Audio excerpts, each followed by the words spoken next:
Hey guys, you've seen for yourself that the car takes a bit of a front-end dive when you hit the brakes. That's because the front axle is doing most of the work. When we talk about brakes, we're talking about something that sees a lot of wear and tear, but that's also vital to our safety, which is why we're taking a closer look. Today's topic, brakes. Here we have a brake system from a GTI Club Sport. It's crucial that all the components are perfectly in tune with one another. The real challenge is aligning the brake discs with the brake pads. If that doesn't work, then you can forget about a decent performance. And it's performance that we want.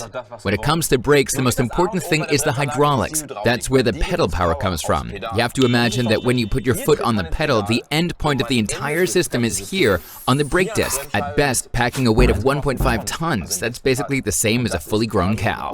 If all of that's in order, your brakes will work pretty well. However, there are other influential factors at work: the weather, the tires, and driver reaction times. It all has to come together so we can brake perfectly.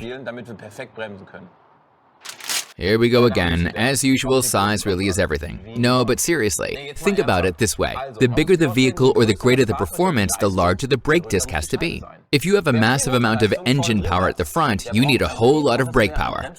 We're talking about part of your car that is crucial to your safety, so make sure you have it checked regularly. Absolutely everything related to the brakes, and only by a qualified expert. You know, those guys who actually know what they're doing. Every braking action is totally unique. There are always different conditions and different circumstances, but they do have one thing in common: temperatures of up to 800 degrees, and it peaks at 1000 degrees. Now I want to show you the difference between a new brake disc and a worn-down one. The rust doesn't really tell us anything. We have to look at the grooves. They're saying, "Look out, I'm totally done, change me."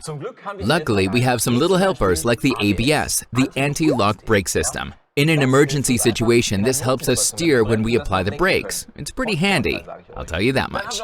We've also got the brake servo. This simply applies more power on the brake pedal. After all, not everyone has thighs as huge as mine.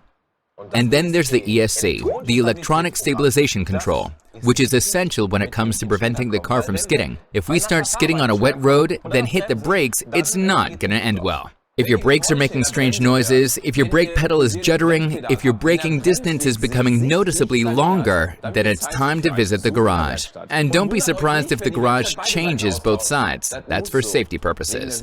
I'm telling you, the race is won or lost on the strength of the brakes. All right, see you soon. I'm looking forward to it. Volkswagen.